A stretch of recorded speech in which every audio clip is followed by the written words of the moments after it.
महाआदिशक्ति वेद माता और परम पूज्य गुरुदेव के श्री चरणों में दंडवत प्रणाम करते हुए आइए प्रिय सज्जनों, परम पूज्य गुरुदेव के जीवन वृत्तांत का ऑडियो पॉडकास्ट आप सुन रहे हैं। आज आप सुनेंगे श्रद्धांजलि समारोह और स्मृति उपवन की स्थापना। मैं विष पीने का अभ्यासी, अमृत की चाह नहीं करता, ये परम पूज्य गुरुदेव की कविता की प्रिय पंक्ति थी। रुद्र का महाकाल का जीवन ही तो जिया था। उन्होंने जीवन भर दुष्प्रवृत्तियों अवांछनीयताओं का हलाहल पीकर जो काया से प्राणों की महाप्रयाण के बाद भी मुक्ति की कामना नहीं करता, उल्टे ये कहता है कि मेरे उत्तर संस्कार अनन्य व्यक्तियों की तरह न किए जाए। ये कार्य तो सन 2090 के बाद की पीढ़ी करेगी। तब तक मुझे मुक्त नहीं होना है। जब तक इस धरती पर अज्ञान, अभाव, अनिति को मिटाकर नवयुग की स्थापना नहीं हो जाती, मैं मुक्ति की कामना कैसे कर सकता हूं? पूज्य गुरुदेव के उत्तर संस्कार उनके निर्देशानुसार नहीं किए गए, परंतु जिस प्रखर प्रज्ञा स्मारक के समक्ष उनकी काया भस्मीभूत हुई, वहां उनके अवशेषों से भरे कलश की स्थापना 13 जून को शास्त्र में कही गई पद्धति के अनुसार 3000 व्यक्तियों की उपस्थिति में संपन्न कर उनकी प्राण प्रतिष्ठा कर दी गई। यह स्थान उन्हीं के निर्देशन में 1982 से 83 में बनवाया गया था। प्रतिदिन सैकड़ों व्यक्ति समाधि स्थल पर पुष्प चढ़ाना चाहते थे। प्रखर प्रज्ञा पर ही उनके स्थूल शरीर के अवशेष स्थापित कर दिए। पूज्य गुरुदेव का हिमालय सा विराट व्यक्तित्व, शान से जी गई जिंदगी, ब्रह्म वर्चस्व के अनुरूप तब से अर्जित समस्त उपलब्धियां सामने रखकर वंदनीय माता जी के निर्देशानुसार ये निर्णय लिया गया कि अपनी अंतर पीड़ा को सृजनात्मक साकार रूप देने के लिए उन सभी परिजनों जिनको उन्होंने छाती से चिपका कर रखा था, स्नेह का पैपान कराया था, को भी यह अभिव्यक्ति कर पूज्य गुरुदेव के निर्धारणों के अनुरूप संकल्प लेने का अवसर देने के लिए एक विराट अंतर्राष्ट्रीय श्रद्धांजलि समारोह शरद पूर्णिमा पर 1 से 4 अक्टूबर 1990 की अवधि में आयोजित किया गया। पूरे भारत व विश्व का शिष्य समुदाय इसमें एकत्र हो, जिन आदर्शों पर चलकर वे ब्रह्म बीज से ब्रह्म कमल बने, उन्हीं के अनुरूप चलने की यह यज्ञ अग्नि की साक्षी में शपथ ले। इसलिए 1008 कुंडीय गायत्री यज्ञ 1 से 4 अक्टूबर की अवधि में इस समारोह के साथ संपन्न करने का निर्णय लिया गया। कई परिजनों की इच्छा थी कि पूज्य गुरुदेव की स्मृति स्वरूप कुछ विशेष निर्माण किया जाए। पूज्य गुरुदेव स्वयं जो जीवन जीकर गए, अपनी अनगिनत उपलब्धियां रहस्य में प्रसंग शोधकर्ताओं के लिए छोड़ गए, वे अपने आप में जीती जागती स्मृतियां। वे स्वयं नहीं चाहते थे कि कोई भवन या मूर्ति के रूप में उनको याद किया जाए। ऐसा विराट व्यक्तित्व भला सीमेंट चूने के पत्थर की बनी मूर्ति में कैसे कैद हो सकता है? एक बार प्रसंग चलने पर उन्होंने वंदनीय माता जी को बताया था, मेरे जाने के बाद मेरी स्मृति में तुम चाहो तो एक सुंदर उपवन बनवा सकती हो, जिसमें प्रकृति का सौंदर्य कूट कूट कर भरा हो। हर जरा जरा में यही कहे कि आचार्य जी समष्टि के घटक थे, हम ही में समाहित है, हम में ही उनका दर्शन कर लो। मुझे हिमालय से अपार स्नेह है। वही तो एक ऐसी ठाटी है जिसे मैं पूर्ण रूप से सिर्फ अपनी कह सकता हूँ। उसी के स्पर्श ने मेरे बोने व्यक्तित्व को हिमालय सा विराट बना दिया। कभी मैंने हिमालय की प्रतिमा बनवाई थी, जिसे एक हाल में रखवाया था, बाद में उसे तोड़कर बाहर कर दिया। बच्चों को उससे बड़ा कष्ट हुआ। मेरी इच्छा है कि उससे भी विशाल हिमालय का लघु संस्करण सा नजर आने वाली एक प्रतिमा भी निर्मित हो। मेरा निवास उसके कण कण में रहे। प्राकृतिक सौंदर्य के वे जन्मजात पुजारी थे। 8 वर्ष की उम्र में हिमालय के आह्वान पर घर से वे भाग निकले थे। बाद में हिमालयवासी सत्ता स्वयं उनके घर आकर उन्हें निहाल कर गई। 10-10 वर्ष के अंतराल पर 4 बार हिमालय उसने अपने साथ उन्हें रखा।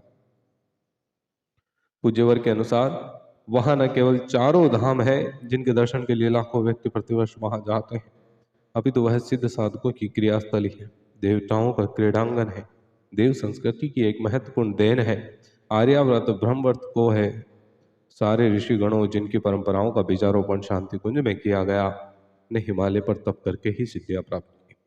अपनी आध्यात्मिक ऊर्जा से विश्व मानव को लाभान्वित किया। कभी भागीरथ गंगा को लेकर आए थे तो वह शिव जी के खुले केशों के रूप में नीलकंठ से होते हुए गौमुख से धरती पर प्रकट हुई। भागीरथी के रूप में सुरसरी बनकर भारत भूमि को अभिसिंचित करती चली गई। इस युग के भागीरथ ने प्रचंड तप करके उज्जवल भविष्य रूपी नवयुग के गंगा अवतरण का पुरुषार्थ संपन्न कर दिखाया, केंद्र शांति कुंज को बनाया। ऐसे में उनकी यह इच्छा है कि स्थापना तो भव्य रूप में हो सकती है, वह भी तब से संस्कारित इस पावन भूमि पर जहां कभी महर्षि विश्वामित्र ने अब इस युग के नूतन सृष्टि सृजता ने तब किया उचित ही लगती। हिमालय एक प्रकार का ऊर्जा का घनीभूत प्राण केंद्र है जो अमृत रूप में धरती पर बहता है। पूज्य गुरुदेव जैसे तपःपूरित व्यक्तित्व का यदि प्रतीक कोई हो सकता है तो वह हिमालय ही हो सकता है। यह न केवल प्राकृतिक सौंदर्य की प्रतीक स्थापना है, दुर्गम हिमालयवासी दिव्य शक्तियों के प्रखर प्राण संचार केंद्र को भी स्थापना है। हिमालय के दुर्गम क्षेत्र में जो गोमुख से उत्तर पूर्व व सुमेरु, चौखंबा, स्वर्गरोहिणी, अलकनंदा आदि पर्वत श्रृंगों से भी आगे स्थित है, हर किसी का जाना संभव नहीं, किंतु उस दिव्य केंद्र की स्थूल स्थापना कर उसमें प्राण संचार तो किया जा सकता है। जो हिमालय न जा सके वह भी इसकी ऊर्जा का समुचित लाभ ले सके। इसलिए स्मृति उपवन में पूज्य गुरुदेव द्वारा व्यक्त इच्छा के अनुसार देवात्मा हिमालय की भव्य प्रतिमा पिछले दिनों गुरु पूर्णिमा संवत 2054 के दिन शांति कुंज परिसर में उसकी स्थापना की गई। इस स्मृति उपवन के लिए शांति कुंज में लगी हुई 12 बीघे की जमीन खरीदी गई। इसमें वास्तु पूजन कर भूमि को संस्कारित करने के उद्देश्य से 1008 कुंडों की भव्य यज्ञशाला में लगभग 5 लाख परिजनों द्वारा एक विराट गायत्री महायज्ञ 1 से 4 अक्टूबर 1990 के बीच आयोजित श्रद्धांजलि समारोह में संपन्न होने की योजना बनी। श्रद्धांजलि समारोह में संपन्न होने के बाद ही स्मृति उपवन के निर्माण का कार्य चालू हो गया। इस उपवन में लगभग 15 फीट ऊंची 60 फीट चौड़ी एक विशाल हिमालय की प्रतिमा स्थापित की गई। हिमालय क्षेत्र के हृदय वाले उत्तराखंड स्थित यमुनोत्री ग्लेशियर से लेकर नंदा देवी तक के पर्वत की मुख्य चोटियां, घाटियां, गुहा उपत्यकाएं, सरोवर, प्रपात, नदियां, प्रमुख तीर्थ धाम, ऋषिगणों की तपस्थलियों का जीवंत दिग्दर्शन इस प्रतिमा में किया जा सकता है। हिमालय दुर्लभ सुगंधित प्राण संचार करने वाली, साथ में हिमालय की संस्कृति का परिपूर्ण जीवन चित्रण मल्टीमीडिया के माध्यम से हिमालय के पीछे स्थित दीवार पर देखा जा सकता है, जिसे सुरक्षा हेतु गुंबद रूप में विनिर्मित किया गया। अंदर प्रवेश करते ही साधक हिमालय की चेतना में अनुप्राणित हो उठते हैं। कायाकल्प जैसा चमत्कार पैदा करने वाली वनौषधियों की उत्पादन स्थली भी है। संजीवनी बूटी, रुदंती, ब्रह्मकमल, वत्सनाभ जैसी औषधियां यहाँ उत्पन्न होती हैं, जन जन में प्राण का संचार करती हैं। इनके स्थानों को यहाँ न केवल प्रतीक रूप में दर्शाया गया, अपितु इन जड़ी बूटियों को वहीं जलवायु व मिट्टी प्रदान कर आरोपित कर एक उद्यान भी हिमालय के समीप बनाया। लगभग 30 फूलों की घाटियां हिमालय क्षेत्र में हैं, जो बद्रीनाथ के समीप हेमकुंड के पास गोविंद घाट से लेकर यमुनोत्री के समीप हर की दून घाटी तथा नंदनवन तक फैली है। इन सब स्थानों का दर्शन आगंतुक हिमालय में कर सकते हैं।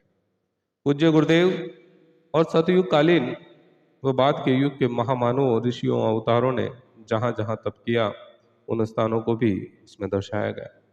हिमालय में वैसी ही गंगा प्रवाहित की गई जैसी वह गौमुख से निकलकर देवप्रयाग में अलकनंदा भागीरथ संगम पर एक धारा के रूप में प्रवाहित होकर ऋषिकेश, हरिद्वार तक आकर मैदानी सफर आरंभ करती है।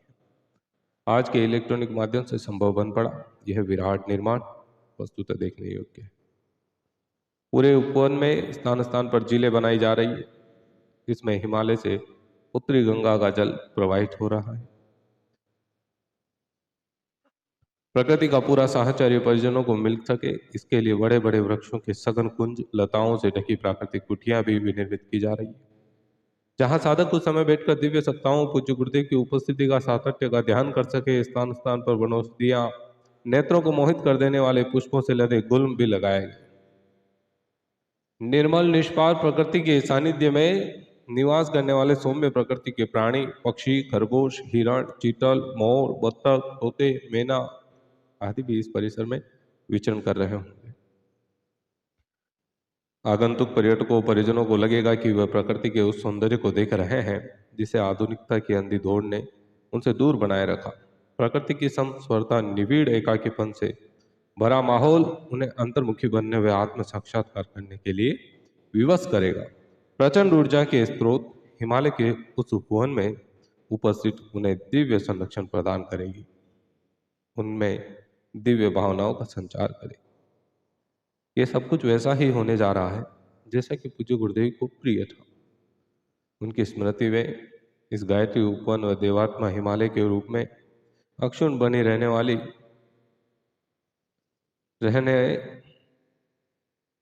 वाले समय में वर्षों तक उनके कृतित्व को जीवन में उतारने की प्रेरणा देती रहेगी। उनकी इच्छा अनुसार एक मनोरम कल्पना को साकार रूप देने की जो चेष्टा की जा रही है, इसके मूल में दिव्य सत्ता का संकल्प बल ही है, जो बाद में 4 वर्षों में वंदनीय माताजी के उद्गारों के रूप में प्रकट हुआ।